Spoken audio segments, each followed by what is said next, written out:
All rise, veuillez vous lever.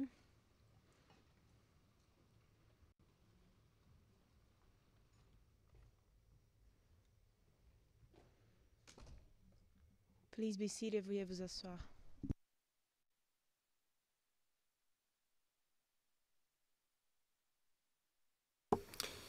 Welcome back. So I hear Mr. Prosecutor, did you want to introduce someone we've been told? Please. Please, Mr. President, I introduce to my left Colleen Gilg, who's a trial lawyer in the office. Thank you so much. Thank you very much. Good morning and welcome. Now, we turn to the Office of Public Counsel for Victims. Madam Counsel, the floor is yours for 20 minutes.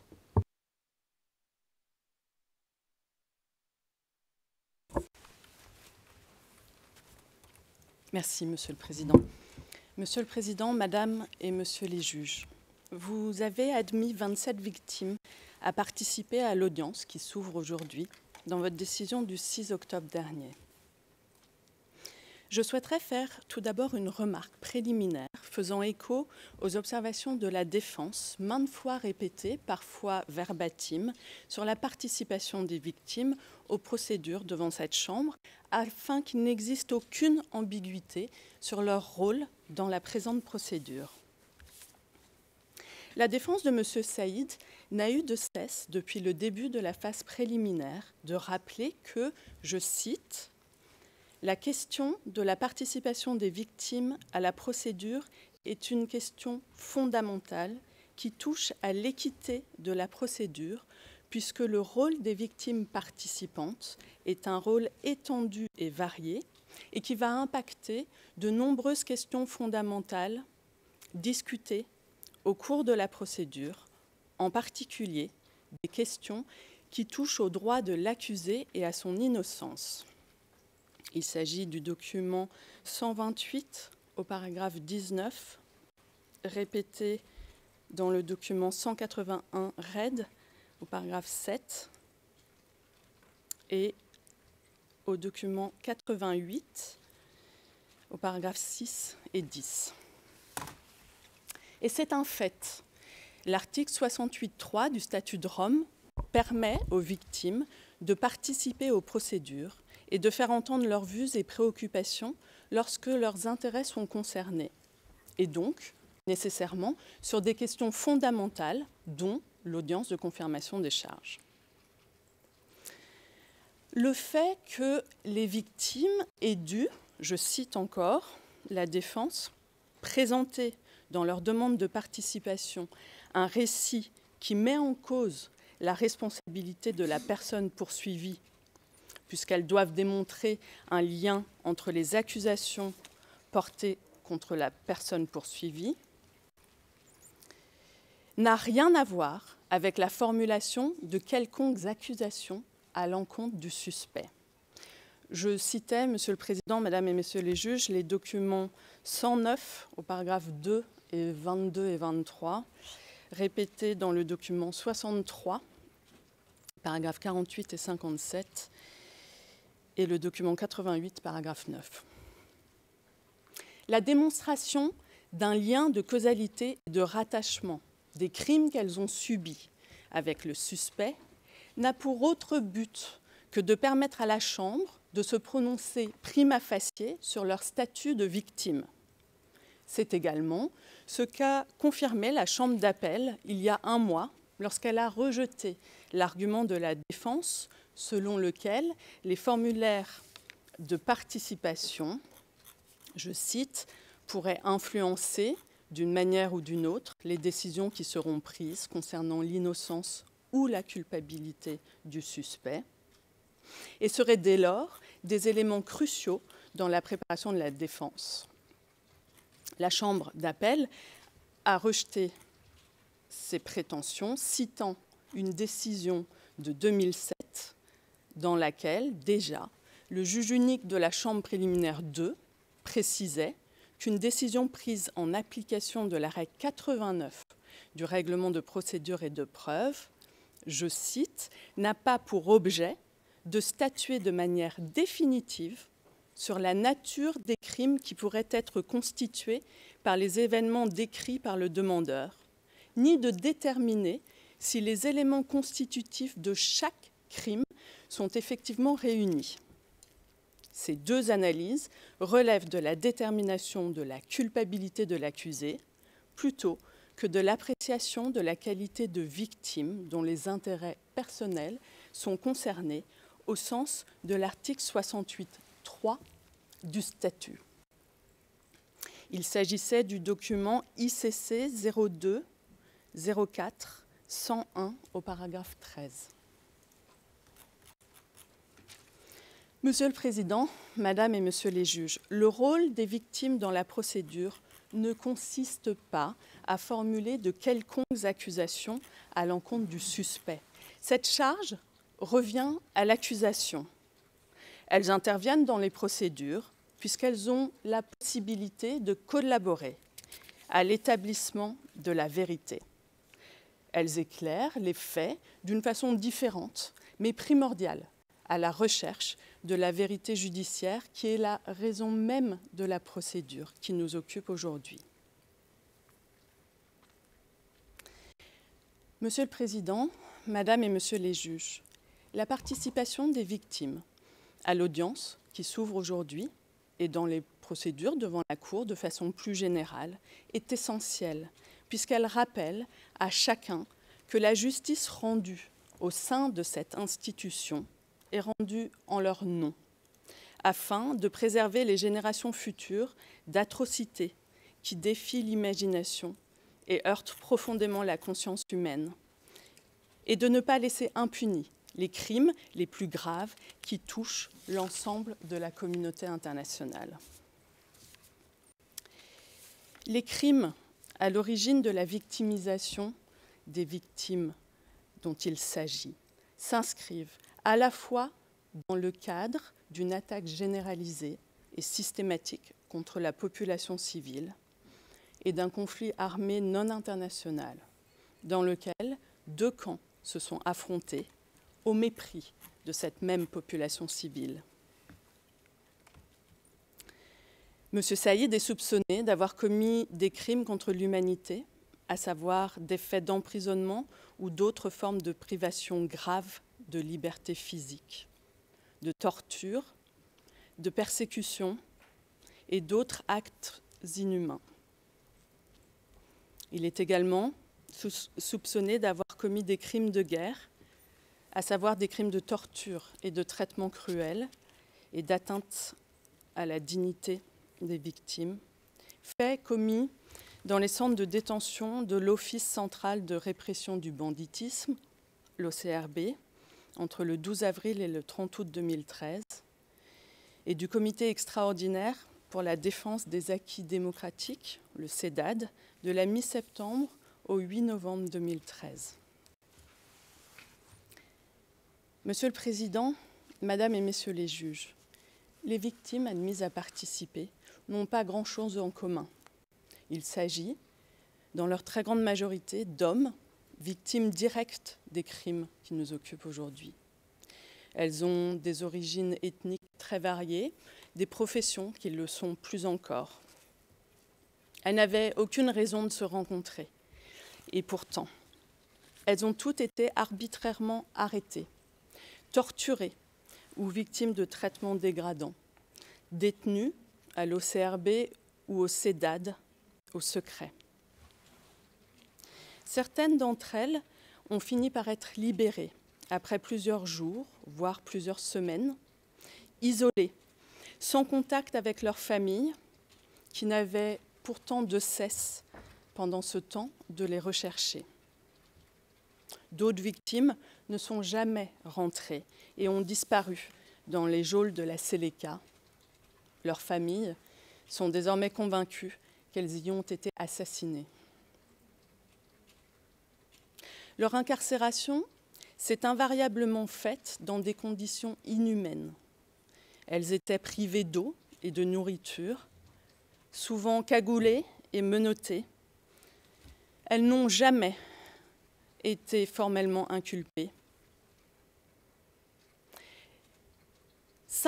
elles étaient détenues simplement parce qu'elles habitaient dans certains quartiers de Bangui, connus pour être des bastions de Bozizé en 2013. Parce que certaines d'entre elles étaient d'origine ethnique Baya ou Banda, parce que certaines d'entre elles étaient de confession chrétienne, ou parce que certaines d'entre elles avaient exercé leur métier sous l'administration renversée. Et parce que les Séléka considéraient que cela faisait d'elles des personnes acquises à la cause de Bozizé. Elles et leurs familles se demandent toutes pourquoi elles ont subi de tels sévices. Elles attendent toutes de la Cour qu'elle leur fournisse des explications. Et de fait, les victimes qui participent à la procédure aujourd'hui témoignent toutes à travers le récit des événements qui les ont victimisées, de la nature particulièrement cruelle des crimes commis à leur encontre, mais également de leur caractère systématique et généralisé. Monsieur le Président, Madame et Monsieur les juges, ces victimes et leurs familles ont également autre chose en commun. Elles sont terrorisées. Elles vivent dans la crainte constante d'être interpellées dans les rues de Bangui ou d'y être reconnues par leurs tortionnaires, dont certains appartiennent encore aux forces de sécurité intérieure ou aux forces armées centrafricaines, alors que d'autres occupent encore de hautes fonctions au sein de l'administration centrafricaine. Et il faut leur reconnaître le courage immense qui a été le leur lorsqu'elles ont rempli le formulaire de participation qui vous a été soumis, auquel je faisais référence tout à l'heure. Parce qu'elles ont peur pour leur sécurité et celle de leur famille, elles veulent toutes rester anonymes. Et n'en déplaise à la défense, c'est leur droit le plus absolu. Il ne s'agit en aucun cas d'un caprice de leur part. Cela ne fait pas d'elles des menteuses et elles n'en sont pas moins courageuses. Courageuses, comme l'a rappelé le procureur tout à l'heure, parce que le fait de participer aux procédures devant cette cour leur fait courir des risques potentiels, je l'ai dit. Mais aussi parce que cette participation les replonge dans l'enfer des événements qu'elles ont subis en 2013. Monsieur le Président, Madame et Messieurs les juges, je l'ai mentionné, les victimes attendent des explications. Et cette attente n'a que trop duré. Elles attendent depuis 8 ans. Sans explication, elles ne pourront oublier les événements tragiques qui les ont victimisées, oubli pourtant nécessaire à leur reconstruction. Mais cet oubli est impossible tant qu'elles ne comprendront pas pourquoi elles, ou leurs frères, fils ou époux, ont été arrêtés, torturés, maintenus arbitrairement en détention, des jours, voire des semaines, et pour certaines d'entre elles, assassinées. Pour les victimes qui ont survécu, les douleurs persistantes et les cicatrices qui marquent leur corps suite au passage à tabac répété et auxquelles elles sont confrontées tous les jours, leur rappellent inlassablement la cruauté de leur calvaire comme autant de souvenirs impossibles à effacer. La tristesse, le vide laissé par ceux qui ont disparu, la colère et la peur de mourir, si profondément ancrées en elles et caractéristiques des traumatismes qui les habitent depuis ces événements, les empêchent de dormir, de se reconstruire et d'avancer.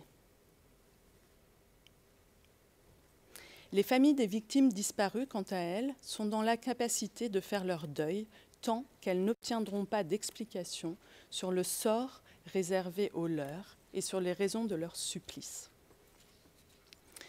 Monsieur le Président, Madame et Messieurs les juges, la reconstruction des victimes passe par la reconnaissance des crimes qu'elles ont subis, par l'établissement judiciaire des raisons pour lesquelles elles ont été victimisées, je l'ai mentionné, par la punition des responsables de ces exactions, parmi lesquels M. Saïd. Avant de conclure, Monsieur le Président, Madame et Messieurs les juges, je souhaiterais également mentionner toutes les autres victimes. victimes des exactions commises par les Séléka et visées dans le mémoire de préconfirmation de l'accusation, mais non retenues à l'encontre du suspect. Victimes de l'offensive contre le 7e arrondissement de Bangui, le 13 avril 2013, des attaques du quartier de Boy-Rabé de Bangui, du 14 au 16 avril 2013 et du 20 au 24 août 2013, et de l'attaque d'un minibus dans le quartier PK9 de Bangui, le 13 juillet 2013, ou autour de cette date. J'espère qu'en dépit du fait que cette audience et les débats qui suivront ne leur seront pas consacrés, elles ne seront pas oubliées pour autant, car elles existent, elles aussi, même si le droit applicable au sein de cette cour ne leur donne pas voix au chapitre. Les victimes ont pour la plupart tout perdu depuis les événements qui nous occupent aujourd'hui. Leur activité professionnelle, leur capacité à assurer l'éducation de leurs enfants et à soutenir leur famille, leur rôle au sein de cette même famille, leur santé et leur bien-être, car quand ce n'est pas tout simplement leur vie.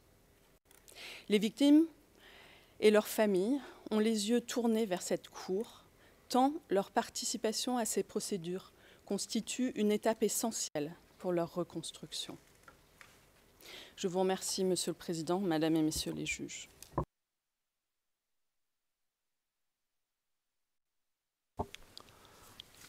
Thank you very much, Madam Counsel, for your statements. Now I turn to the defense. Madam Counsel for the defense, you have 20 minutes for your opening statements. Thank you.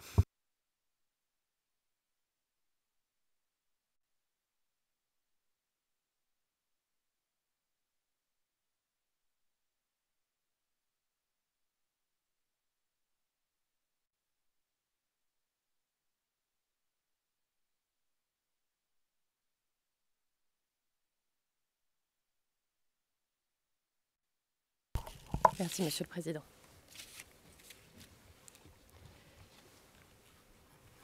Monsieur le Président, Madame, Monsieur les juges, revenons un instant sur l'histoire récente de la République centrafricaine. Odile Taubner, africaniste reconnu, dira « Les plaies causées par la colonisation française en Afrique s'exhibent en Centrafrique, de façon particulièrement visible. Nulle part elles n'ont été aussi profondes, plus récurrentes, plus inguérissables. Au cœur du continent, ce lieu où se concentrent les malédictions porte témoignage du martyre des peuples africains. L'affaire qui nous occupe aujourd'hui est un exemple des séquelles laissées par ces plaies. Il nous appartient de revenir tout d'abord sur le contexte dans lequel s'inscrivent les charges. Et il est primordial de s'intéresser au récit que fait l'accusation, parce qu'elle analyse le récit est parcellaire, lacunaire. Pourquoi ? La réalité ne cadrant pas avec ces accusations, il lui faut tenter de la transformer, et pour cela, il lui faut en occulter certains aspects, pourtant déterminants. Mais les faits sont têtus, et nous allons les rappeler. Tout d'abord, le cas de l'accusation suppose l'existence d'un État. Or, l'accusation ne le dit jamais explicitement. Elle entretient à dessein le flou entre, d'un côté, l'État, de l'autre, la Séléka, parce qu'elle est dans l'impossibilité de le démontrer concrètement, le fonctionnement de l'État ou le fonctionnement de la Séléka. Par conséquent, l'un des éléments cruciaux pour comprendre les accusations est le concept d'État en RCA. Déjà, la période coloniale française, dans cette période, l'Oubangui-Chari faisait l'objet d'une administration quasi inexistante, à tel point que certains s'y référaient comme la Cendrillon de l'Empire, puisqu'elle était la plus exploitée par le colonisateur, sans aucun bénéfice pour elle. Depuis la décolonisation, la Centrafrique est devenue un pays subissant une instabilité quasi constante à cause de sa situation géographique, le pays étant une enclave dans une région où l'insécurité est prégnante.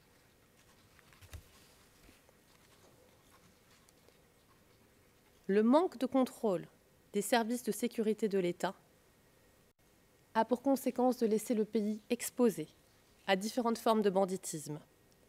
Par exemple, les coupeurs de route, appelés Zaragouina. En outre, l'arrière-pays centrafricain est en proie à des attaques de groupes étrangers. Par exemple, les attaques continues de la LRA. Dans ce contexte sécuritaire compliqué, l'État centrafricain semble avoir perdu, depuis les années 80, ses capacités institutionnelles, l'empêchant d'être fonctionnel et donc d'assurer la sécurité sur son territoire. C'est la raison pour laquelle de nombreux experts définissent la Centrafrique comme un État fantôme. Et c'est ici un second élément crucial à prendre en considération si l'on veut comprendre les éléments de preuve que présente l'accusation. En réponse à ce modèle d'État fantôme, incapable de protéger les populations, en particulier dans l'arrière-pays, des groupes armés non organisés, opportunistes, prolifèrent. Ces groupes se querellent constamment. Certains se rallient sporadiquement au FACA. D'autres s'affrontent entre eux. D'autres encore se posent en opposition au pouvoir. Une autre clé de compréhension sont les conditions dans lesquelles se sont déroulés les 10 ans de présidence de François Bozizé, qui, dès son arrivée au pouvoir, met en place un régime antidémocratique, marqué par de graves violations des droits de l'homme. Ce que semble avoir oublié le procureur aujourd'hui. C'est pourquoi, dès le début des années 2000, des groupes non centralisés sont récupérés par des personnages se présentant comme des leaders, qui transforment ces groupes en unions civilo-politico-armées. Des unions souhaitant participer à des accords de paix ou à des accords de cessez-le-feu. Nous rentrerons, lors de ces audiences, dans le détail de la création et de la composition de chacun de ces groupes, afin de démontrer comment les alliances et les ruptures au sein de ces groupes les empêchent de former un tout homogène et structuré. Et ce sont ces groupes qui formeront temporairement, en 2012, la coalition dite Seleka. Et c'est crucial, puisque l'accusation, tout au long de son DCC et de son PCP, se fonde sur un concept vague, ne recouvrant aucune réalité, la Seleka. Le mot Seleka signifie tout simplement alliance ou coalition en sango. Il faut donc impérativement s'intéresser à la réalité que recouvre ce mot. Et il ressort de la preuve de l'accusation que la Seleka est une nébuleuse composée de différents groupes qui, l'espace d'un instant, se sont ralliés contre un adversaire commun, le président Bozizé, et qui se désagrègent une fois la menace commune disparue. Un exemple frappant du déni de l'accusation, de l'organisation, ou plutôt de la désorganisation de ces groupes, est l'arrivée de ces groupes à Bangui en mars 2013. Selon l'accusation, c'est Michel de Todja qui aurait transmis l'ordre de la prise de Bangui. Or, de la preuve, il ressort que Michel de Todja avait été pris en otage à Bambari, qu'il avait été maintenu incommunicado par d'autres Séléka et qu'il n'apprendra qu'à la radio que des groupes se déplacent vers Bangui.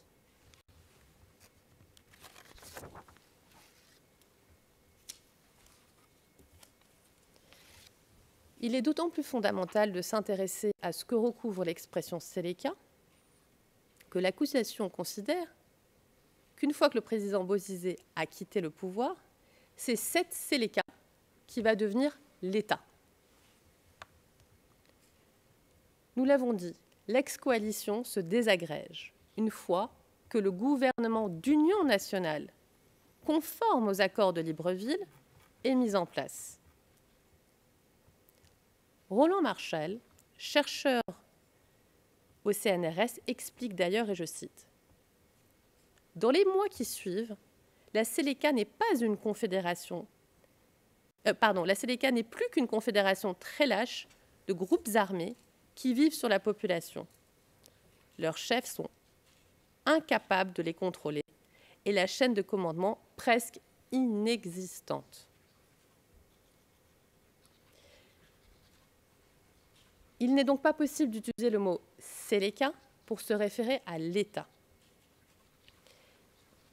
Et l'exemple le plus flagrant de la confusion entretenue à dessein par l'accusation entre Séléka et État est le fait que l'accusation qualifie l'OCRB et le CEDAD de base Séléka.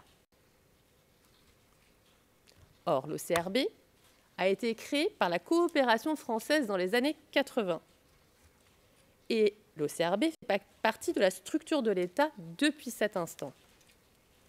D'ailleurs, dès les débuts de la création de l'OCRB, c'est le commissaire Mazinguet qui en a la charge.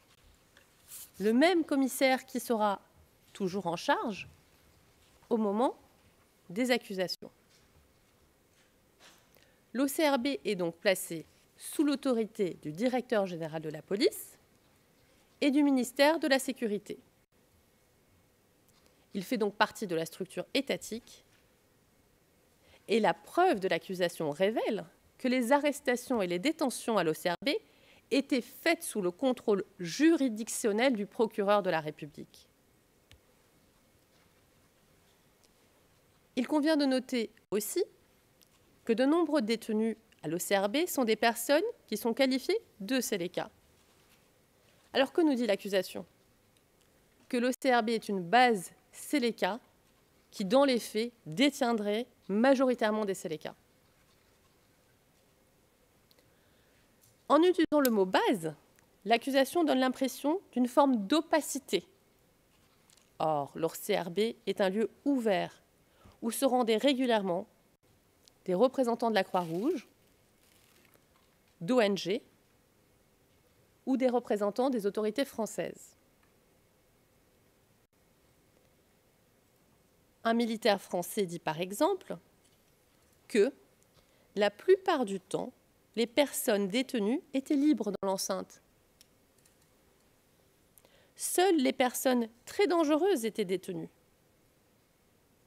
J'ai rarement vu des personnes enfermées dans ce qui servait de cellule. Un mot sur le mode de fonctionnement de l'OCRB. Il convient ici de faire preuve de réalisme. En sous-effectif, dans une situation de chaos total et face à une structure d'État limitée, Mazinguet utilise des éléments volontaires, dont M. Saïd. Cela ne signifie pas pour autant qu'il y avait un fonctionnement bien structuré au sein de l'OCRB. De nombreux témoins indiquent d'ailleurs qu'il n'est pas possible de savoir qui est en charge de l'OCRB.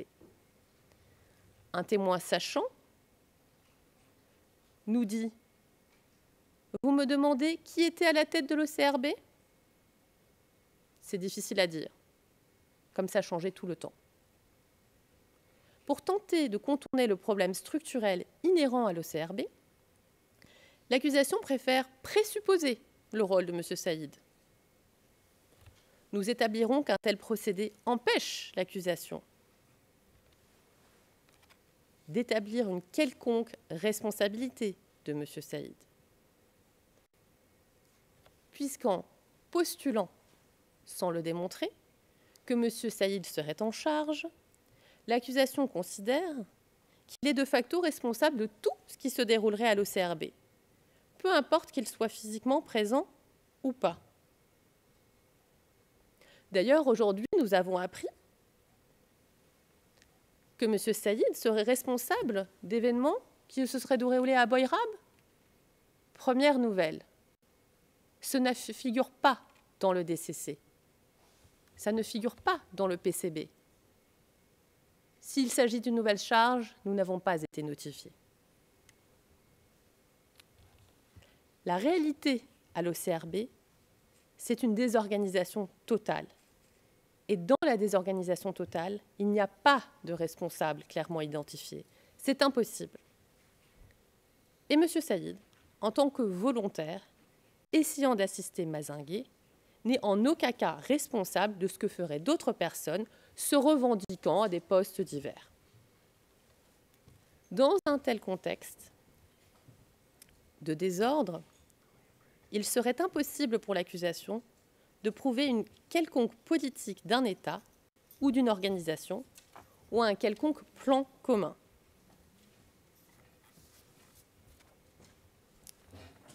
Toujours en tentant de masquer la complexité factuelle concernant la situation qui prévaut sur le terrain, l'accusation énonce qu'il y aurait un conflit armé non international en RCA entre fin 2012 jusqu'au 10 janvier 2014.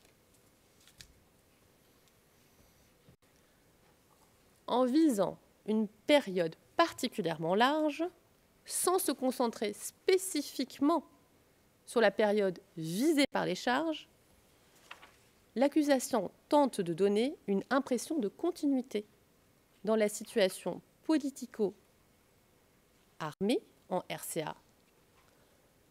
Or, rien n'est plus réducteur, rien n'est plus inexact. Nous établirons dans nos plaidoiries que rien ne permet d'établir l'existence d'un conflit armé entre mars et septembre 2013. Conclusion qui est confirmée par la jurisprudence de cette Cour et surtout par toute la littérature d'experts disponible. Nous y reviendrons. Et qui dit pas de conflit armé dit qu'il n'y a pas eu de crime de guerre dans la période visée par les charges. Alors pourquoi l'accusation présente-t-elle un récit si tronqué, si éloigné de la réalité? Parce que l'accusation n'a pas souhaité s'intéresser aux personnes réellement pertinentes pour comprendre les événements. L'accusation fait feu de tout bois pour vous dire que la Seleka existe, pour vous dire qu'il y a eu un conflit armé non international. Mais alors, où sont ceux qui représentent ces soi-disant États fonctionnels? Où sont les plus hauts responsables de l'accusation? Pardon, les plus hauts responsables de la Seleka? Pourquoi l'accusation ne s'y intéresse-t-elle pas? Est-ce parce que ces dirigeants sont inconnus? Bien au contraire, ils sont connus de tous. Alors serait-ce parce qu'ils ne se cachent et on ne saurait pas où les trouver? Bien au contraire, ils ne se cachent pas. Et leurs témoignages seraient fondamentaux pour établir la vérité. Et selon ce qu'ils nous diront, il s'agira soit de les poursuivre, soit d'abandonner les poursuites contre ceux qui ont fait partie de la structure mise en place par le gouvernement de transition du président Dotodja. C'est la logique. Soit l'accusation considère les témoignages de ces acteurs de premier plan de la crise comme crédibles, et alors toute personne poursuivie pour des faits s'inscrivant dans le cadre de la structure d'État existant sous le président Dottoja sera, elle aussi, libérée, grâce à ces témoignages. Soit l'accusation considère que ces personnes ont joué un rôle contestable dans la crise, et en tant que hauts responsables, ce sont elles qui devront être poursuivies devant la Cour. Entendre les plus hauts responsables permettrait de ne pas présenter un récit erroné de l'histoire récente de la RCA. Éviterait de valider le narratif de ceux qui sont encore au pouvoir ou qui travaillent pour le nouveau gouvernement. Alors pourquoi ces plus hauts responsables ne semblent-ils pas intéresser l'accusation?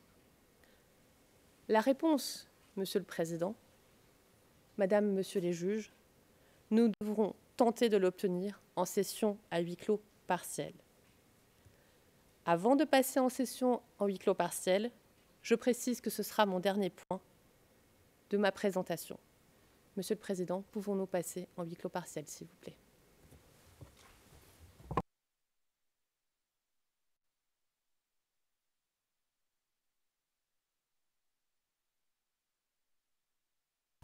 Madam Counsel, you are left with 1 minute. Do you know it? Okay, Mr. Court Officer, let's move into private session, please.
We're back in open session, Mr. President.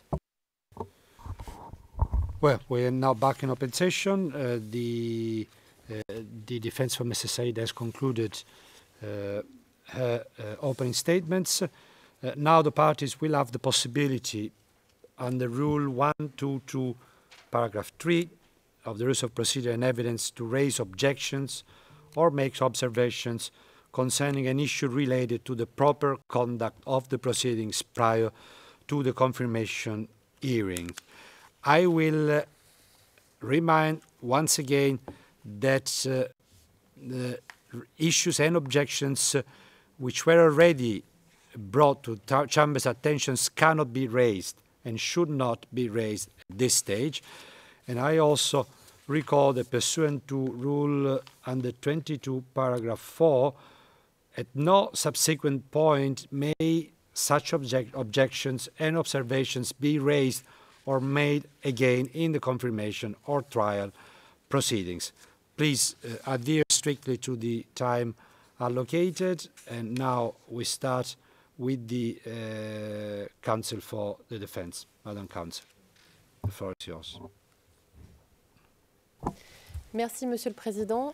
Ce sera Dov Jacobs qui va présenter nos observations sur cette question. Merci. Matt Jebus, the floor is yours.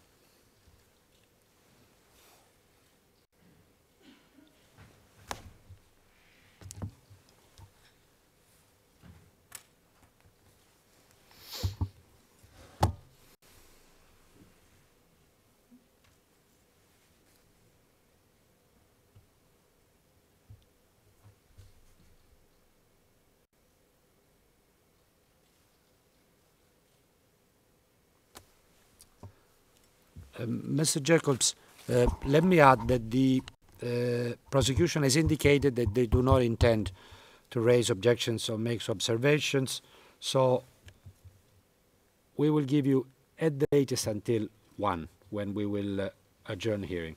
Okay? C'est bien compris, Monsieur le Président.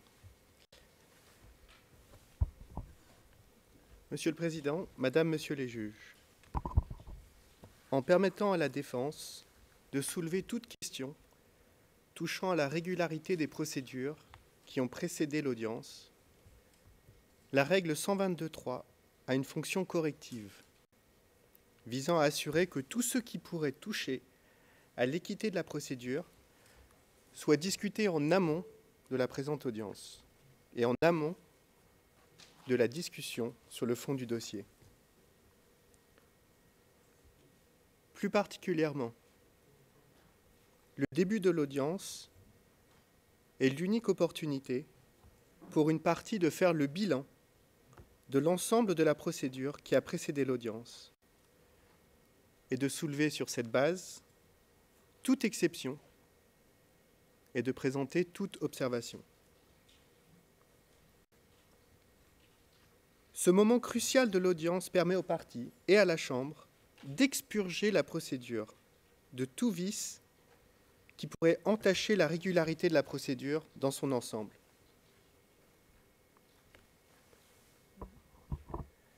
Et par extension, la décision de confirmation des charges qui va suivre.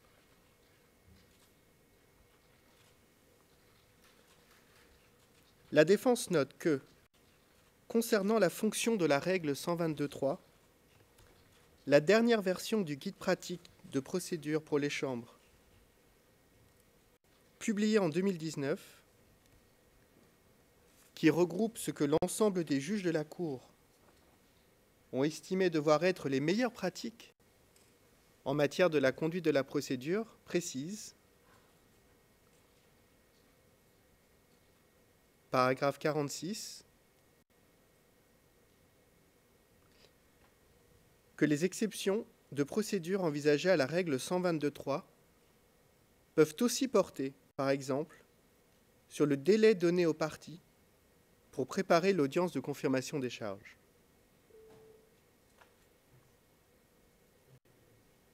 C'est donc conformément à la lettre et dans l'esprit de la règle 122.3 que la défense présente les observations suivantes.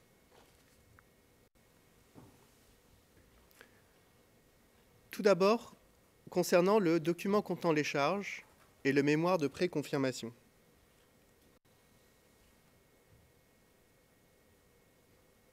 Le document contenant les charges est un document essentiel. Celui qui d'abord permet que soit respecté le droit qu'à la personne poursuivie d'être notifiée des charges. Celui qui ensuite constitue la base de travail de la défense. Dans la présente affaire, il convient de souligner qu'en réalité, c'est le PCB, le mémoire de préconfirmation, c'est-à-dire le document contenant les charges qui référence en note de bas de page la preuve du procureur, qui constitue la véritable base de travail de la défense.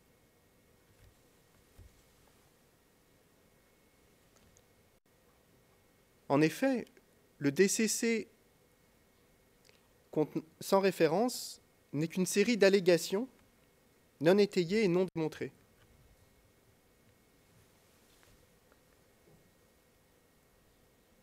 Ce document ne prend son sens que lorsque l'accusation, dans son PCB, donne à voir à la défense et à la Chambre la manière dont il compte soutenir ces allégations avec ces éléments à charge.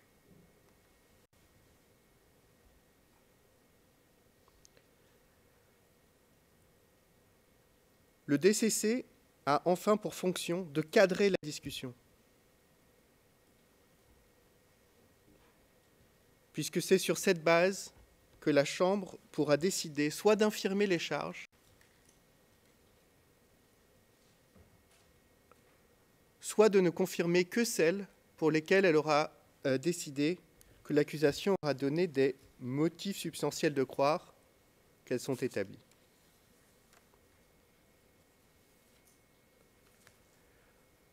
Pour que le document contenant les charges et le mémoire de préconfirmation jouent ce rôle clé dans la procédure, encore faut-il que ces documents satisfassent aux exigences minimum de clarté.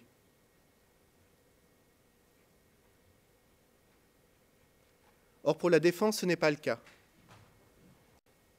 Et nous allons l'illustrer par quelques exemples.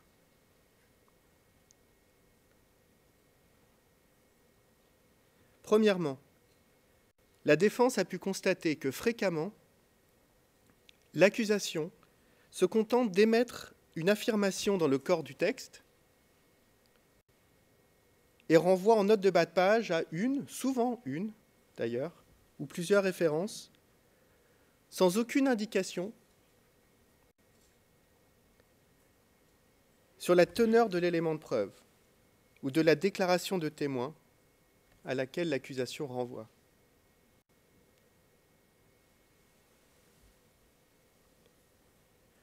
Une telle approche méthodologique ne saurait constituer une véritable démonstration.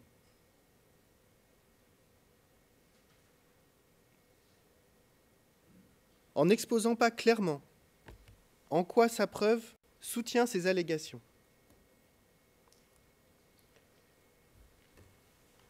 en n'expliquant pas quelle hiérarchie est faite entre ces différents éléments de preuve,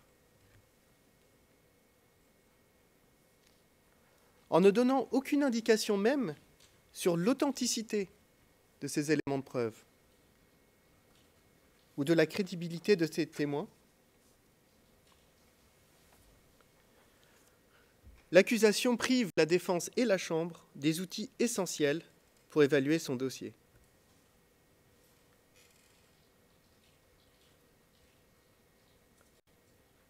La défense et la Chambre se retrouvent dans la position de devoir tenter de reconstituer elle-même l'argumentation que l'accusation aurait dû présenter de manière explicite dans son PCB.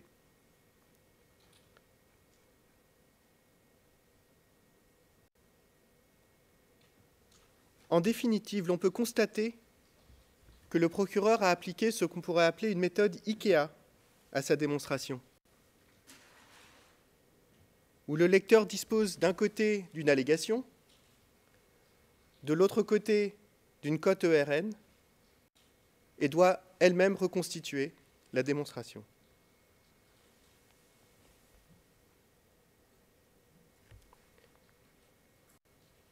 Deuxièmement, la façon dont le procureur plaide ses charges de manière cumulative ne permet ni à la défense ni à la Chambre de bien comprendre ce que soutient le procureur pour chacune de ces charges. Le fait de plaider des charges de manière cumulative ne peut délier l'accusation d'avoir à expliquer la cohérence narrative de ce qu'elle plaide.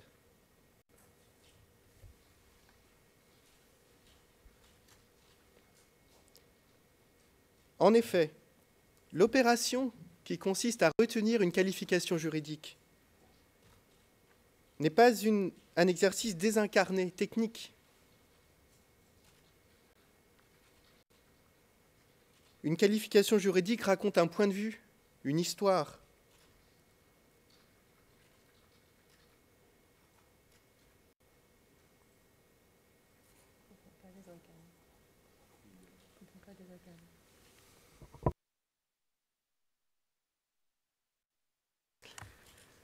Une qualification juridique raconte un point de vue, une histoire, sur la manière de comprendre un incident, notamment en rapport avec l'intention des auteurs allégués.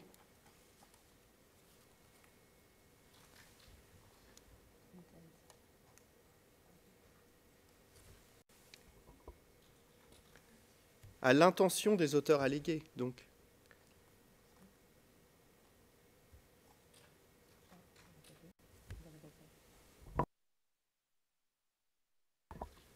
Pardon, je vais répéter la dernière phrase juste pour qu'elle soit claire. Qu'une qualification juridique raconte un point de vue, une histoire, sur la manière de comprendre un incident, notamment en rapport avec l'intention des auteurs allégués.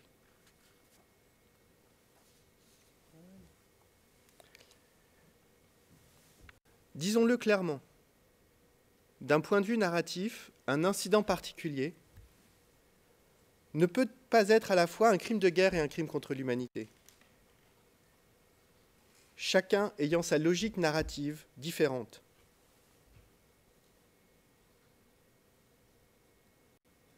Or, le procureur n'explique jamais, incident par incident, pourquoi tel ou tel incident remplirait les critères de l'une des qualifications ou plutôt qu'une autre. Et encore moins, en quoi l'incident tel que décrit s'intégrerait dans le cadre narratif d'un crime contre l'humanité ou d'un crime de guerre.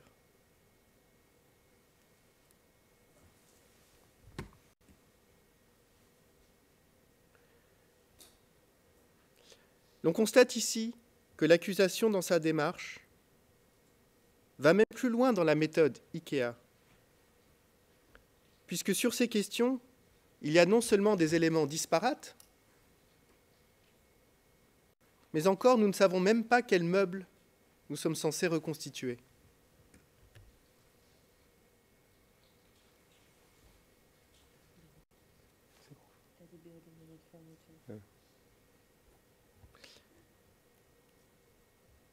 Troisièmement, un mot sur la qualification juridique des faits sous l'article 7.1k, autre acte inhumain, que le procureur retient pour les chefs d'accusation 5 et 12.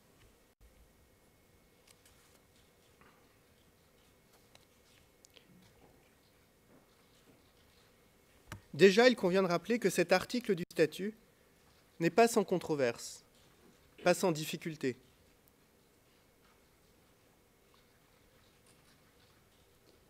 Puisqu'il invite en réalité les juges à étendre par analogie, puisqu'il évoque des actes de caractère analogue, le champ d'application matériel du statut de Rome, en contradiction directe avec le principe de l'égalité.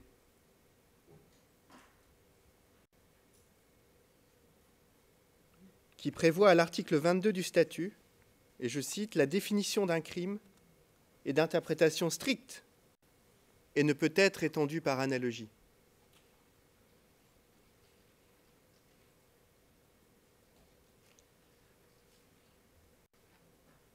Dans ces conditions, l'article 7.1k, s'il est utilisé, ne peut l'être que dans des circonstances exceptionnelles et ne peut servir de catégorie fourre-tout pour l'accusation, pour y mettre tout ce qui ne rentrerait pas dans les autres catégories, comme on balayerait de la poussière sous le tapis.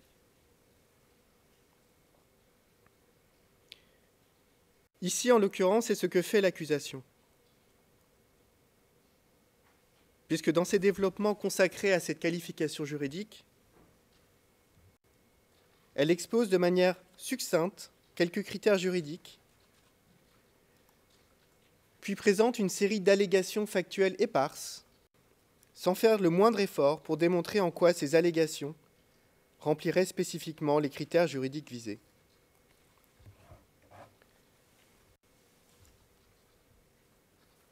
En l'état actuel des choses, il convient donc d'écarter in limine les chefs d'accusation 5 et 12 pour manque de précision.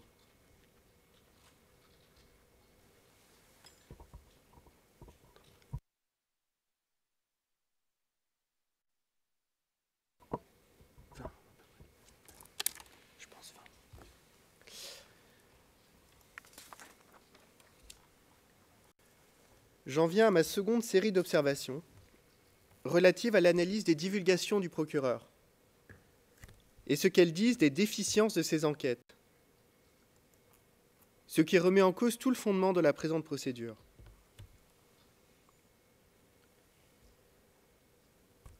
Au préalable, il convient de rappeler l'ampleur de la divulgation à laquelle a procédé l'accusation dans la présente procédure de confirmation des charges. Ce sont plus de 12 000 éléments Ce sont près de 60 000 pages de documents qui ont été divulgués.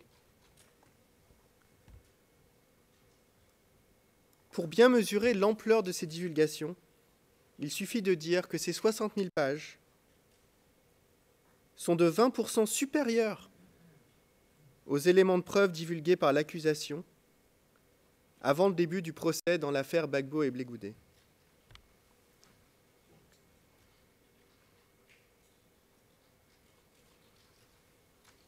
Premièrement, il s'agit d'un volume considérable de preuves, dont il n'apparaît souvent pas de manière évidente, notamment pour les pièces classées par l'accusation comme incriminantes, à quoi elles pourraient servir au soutien des allégations.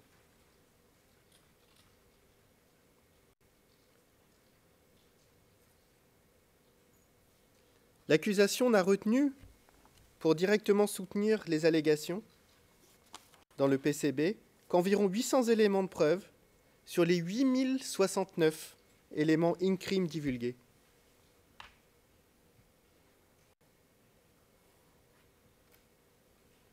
Ce qui laisse la défense dans la situation de devoir deviner à quoi servent aujourd'hui les 7225 éléments in-crime restants.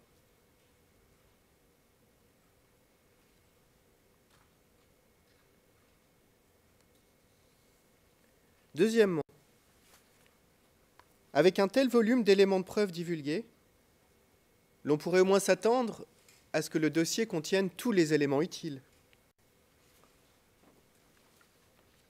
tant en ce qui concerne la preuve à charge que la preuve à décharge.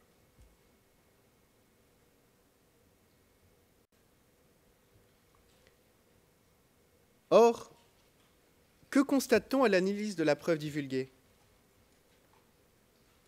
Que le procureur a très peu d'éléments provenant d'acteurs importants de la crise en République centrafricaine. Par exemple, 364 éléments, je rappelle sur les 12 000, 364 éléments des autorités centrafricaines, dont seulement un peu plus de 200 pour la période des charges.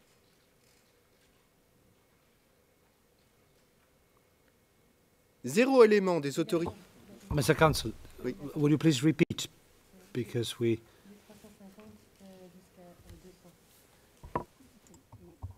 have lost something. Thank you. Bien sûr, je répète. Donc, 364 éléments des autorités centrafricaines sur les 12 000 éléments divulgués par l'accusation.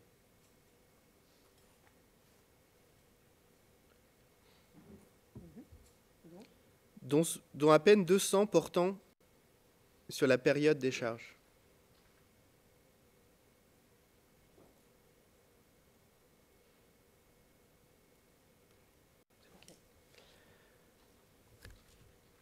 Nous avons zéro élément des autorités sud-africaines, alors que l'on sait qu'ils représentaient le contingent international principal sur le terrain, notamment au début de l'année 2013.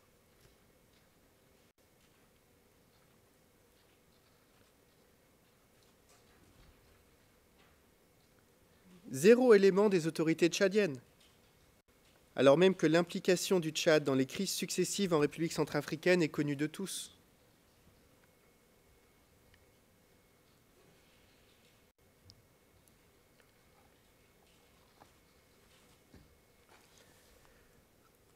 Pour évoquer deux autres sources importantes, non exploitées par l'accusation, j'aimerais, Monsieur le Président, passer brièvement en audience à huis clos partiel.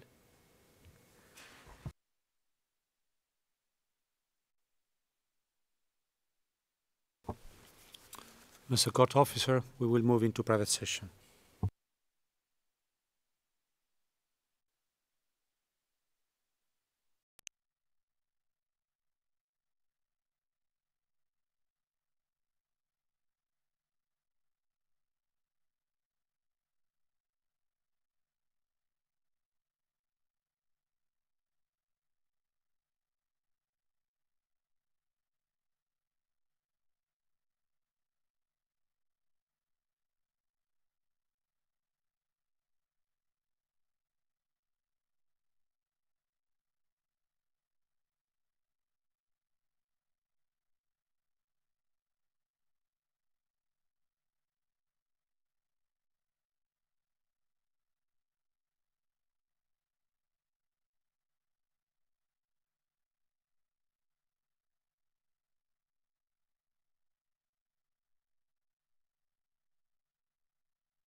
We're back in open session, Mr. President.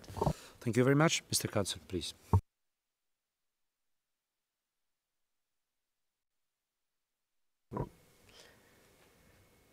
Dans ces conditions, il convient de constater que le dossier du procureur est incomplet et parcellaire, puisqu'il y manque la plupart des éléments utiles provenant d'acteurs pourtant importants de cette crise. Conduire une procédure sur un dossier aussi déficient, c'est prendre le risque de passer à côté de l'essentiel et de tirer des conclusions sur la base d'informations incomplètes.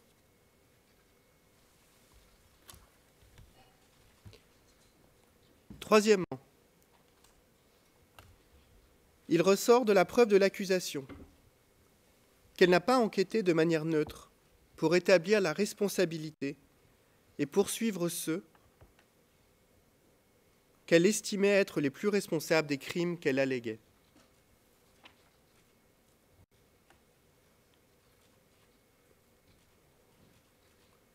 Alors que le procureur invoque de manière répétée, dans son DCC, une responsabilité au plus haut niveau de ce qu'il nomme la Séléka, il n'apparaît qu'il n'ait pris aucune mesure pour poursuivre ces hauts responsables.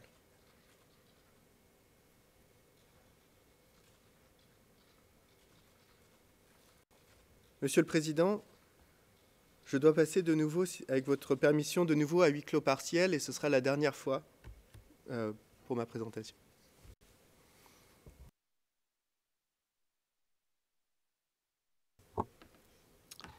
Mr. Court Officer, we'll move into private session, please.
We're back in open session, Mr. President. Thank you very much. Mr. Counsel, please proceed. Merci, Monsieur le Président. Face à ces éléments, l'on peut se demander si l'enquête de l'accusation, plutôt que d'avoir été menée de manière sincère, dans la recherche de la vérité, conformément aux obligations incombant au bureau du procureur en vertu de l'article 54 du statut de Rome,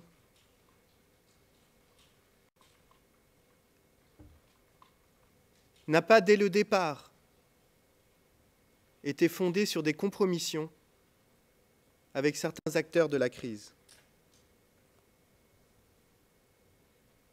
en contradiction avec tous les principes d'une justice équitable et impartiale.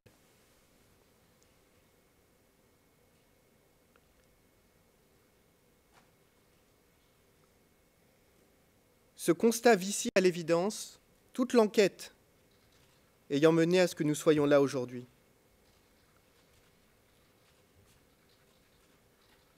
Et remet en cause la procédure dans son ensemble.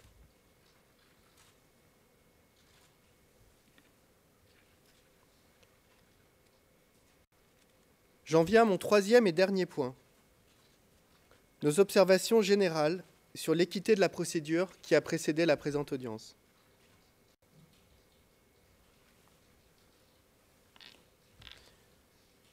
Et juste avant de continuer, Monsieur le Président, j'ai bien compris que je pouvais disposer du temps jusqu'à 13 heures. Je vais essayer de finir avant, mais juste pour être sûr.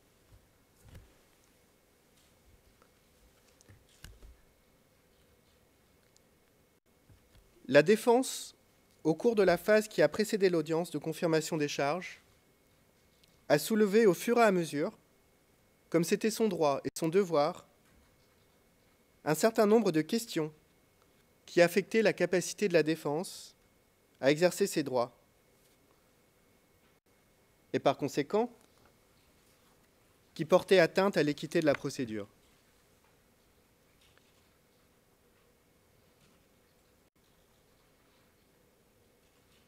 Pour estimer que la défense n'avait pas besoin de mentionner ces questions, en détail aujourd'hui, ce que nous ne ferons pas, la Chambre a estimé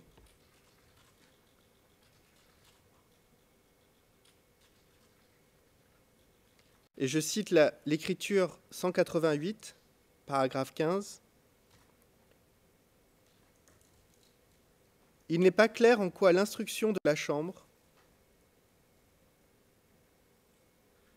de ne pas répéter de telles observations ou objections que la Chambre a déjà tranchées et ont par conséquent peu de chances d'être considérées à nouveau, pourrait affecter les droits de la défense. » Fin de citation. La Chambre estime donc que parce que les questions que la défense aurait voulu soulever aujourd'hui ont déjà été tranchées par les juges, il ne serait pas nécessaire d'y revenir, puisqu'elles ne seraient plus discutées à l'avenir.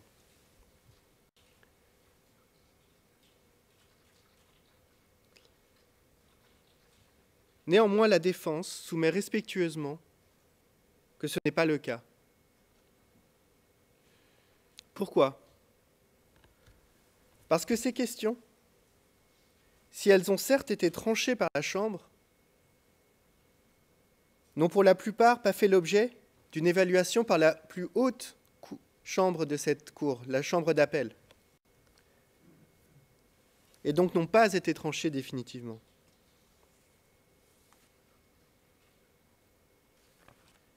Un exemple de question qui n'aura pas pu être portée devant la Chambre d'appel. Alors que la défense avait détaillé, sujet par sujet, le nombre d'heures dont elle estimait avoir besoin pour présenter sa défense pendant cette audience, pour contester les charges, la Chambre s'était fondée sur son pouvoir discrétionnaire et la célérité de la procédure pour donner un chiffre, celui de 3h30, beaucoup plus court que ce que demandait la défense, sans motiver.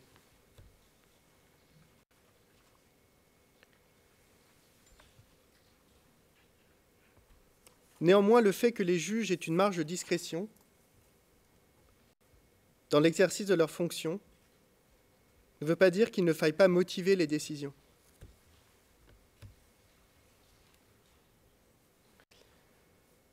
Ici, la défense demandait un peu plus de 3 jours d'audience pour présenter sa défense lors de l'audience de confirmation des charges. 3 jours. Pas une semaine, pas 3 semaines, 3 jours, considérés comme trop.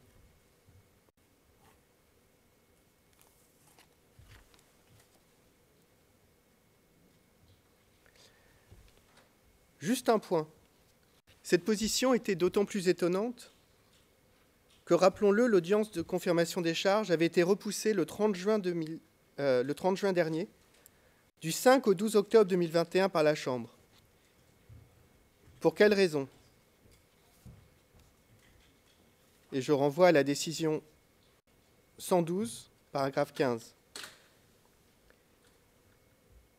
Des développements qui se sont produits dans l'emploi du temps de la section judiciaire, le calendrier de la Cour et les responsabilités concurrentes des juges de la Chambre rendent nécessaire de reprogrammer cette date, tout en préservant la célérité de la procédure. L'audience a donc été reportée d'une semaine, 7 jours, du 5 au 12 octobre, pour des raisons purement logistiques qui n'avaient aucun rapport avec l'affaire. Qui avait rapport avec l'agenda des juges ou le calendrier de la Cour. Mais quand la défense elle-même a demandé 2 ou 3 jours pour présenter sa défense, la célérité de la procédure était invoquée contre elle. Cette question pourtant cruciale n'aura pas pu être portée devant la Chambre d'appel.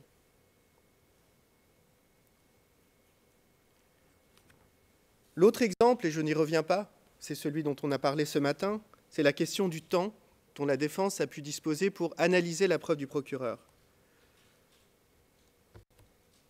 Elle-même ne sera pas portée devant la chambre d'appel,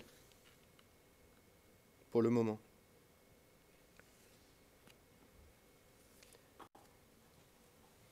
Un dernier point sur cette question avant de conclure. Il était d'autant plus important que la défense puisse pouvoir analyser la totalité de la preuve que les juges de la chambre préliminaire y ont accès, qu'elle fait partie du dossier de l'affaire, et que si l'on en croit la jurisprudence récente de la Cour, la chambre préliminaire peut s'en servir lors de la rédaction de la décision de confirmation des charges.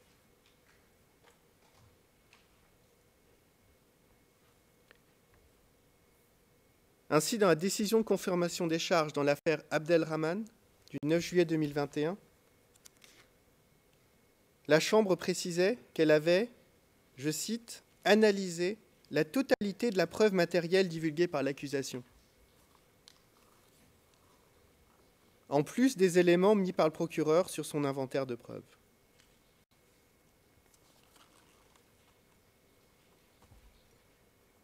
Il ressort de ce que nous venons de dire qu'interdire à la défense de se préparer dans de bonnes conditions, c'est créer le risque que la décision de confirmation des charges soit rendue sur la base d'éléments de preuve que la Chambre aura analysés, mais que la défense n'aura pu pleinement contester.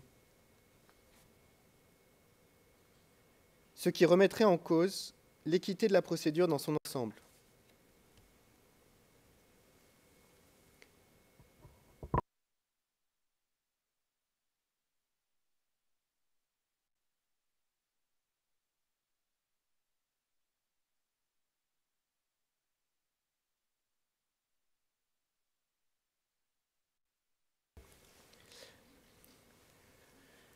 J'en finis, Monsieur le Président, Madame, Monsieur les juges, sur le constat qui ressort de nos observations. L'audience de confirmation des charges débute aujourd'hui sur le fondement d'une triple violation des droits de la défense.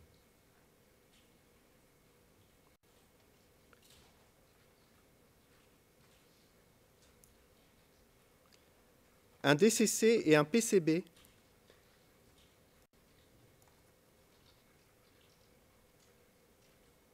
Pardon, je vais répéter la dernière phrase. Donc je disais que l'audience commence sur une triple violation des droits de la défense.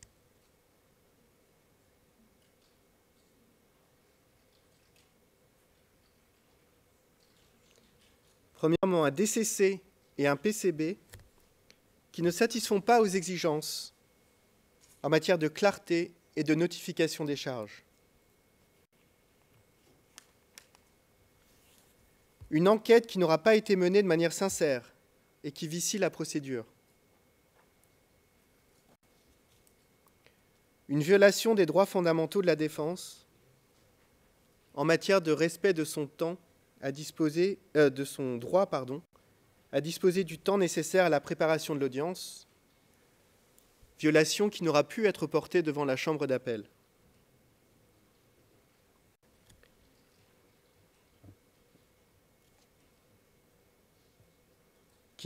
Violation qui n'aura pas pu être portée devant la chambre d'appel. Ces violations, si elles n'étaient pas corrigées, réduiraient la phase de confirmation des charges à un exercice de validation superficielle, rubber stamping, des allégations du procureur,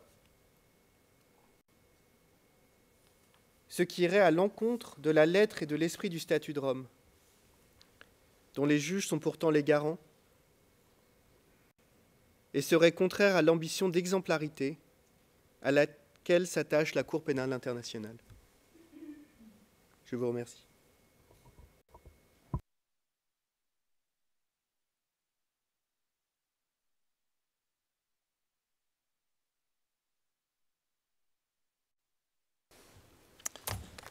Thank you, Mr. Counsel. All your observations have been duly noted. Mr. Prosecutor, will you respond? Do you intend to respond to these observations? Your Honor? Your Honor?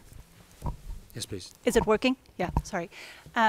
We would like to respond briefly to what has been provided by the defense. However, if possible, if we could have 5 to 10 minutes to discuss some of the issues that were just raised very spontaneously now, that would be most kind. Yeah, well, in any case, I was asking just to evaluate about the conduct of the proceedings. What I will do, I will adjourn the hearing for the lunch break now. All right. And we'll reconvene it in 1.5 hours. And at the very beginning, you'll be allowed to make your observations. So, okay, so now it's 12:55 almost. So, Mr. President, perhaps with your leave, as we've got 5 minutes, I won't be here after the break, so perhaps with your leave, I can just give some spontaneous responses. If you want to start for now, 5 minutes, and then if you want to start now, you're allowed to do so. I'm grateful. Your Honours, it seems at the outset that my learned friends have not completely. They've sought to revisit matters that have been already adjudicated. My initial response is that in terms of the disclosure, the comparators are quite inappropriate. Both they are complaining that there's too much evidence, and yet also at the same time that they've been given too little. The key issues regarding the amounts of items referenced in the document containing charges and in the pre-confirmation brief should, if anything, give some assurance to the defence that particular documents have been relied on, that gives a clear target for them to challenge in this hearing. But the other arguments regarding the unavailability of evidence from various state parties or actors that may, they say, have been in the region is entirely speculative, and one that one struggles to see what is the prejudice from the defence. Of course, they have their rights also to obtain evidence and information from any sources. It's not just the Office of the Prosecutor, but these arguments that they raise that this country or that country or this organisation must have had evidence is really an argument of conjecture that really can be given, we say, very short shrift.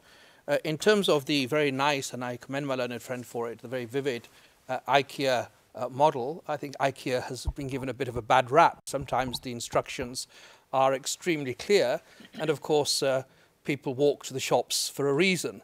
But leaving that particular argument to one side, in terms of the substantive arguments, any written pleadings or any arguments when the defence put forward their case, they can challenge if there's inaccuracies in the footnotes, or if footnotes don't support propositions, or if the evidence disclosed does not meet the confirmation standard. Well, this hearing is exactly the opportunity for them to point your judges in the right direction, and the office, and so that only a case that is supported by evidence can go forward. Your Honour, I won't say anything more regarding the allegations that the Office of the Prosecutor doesn't investigate neutrally.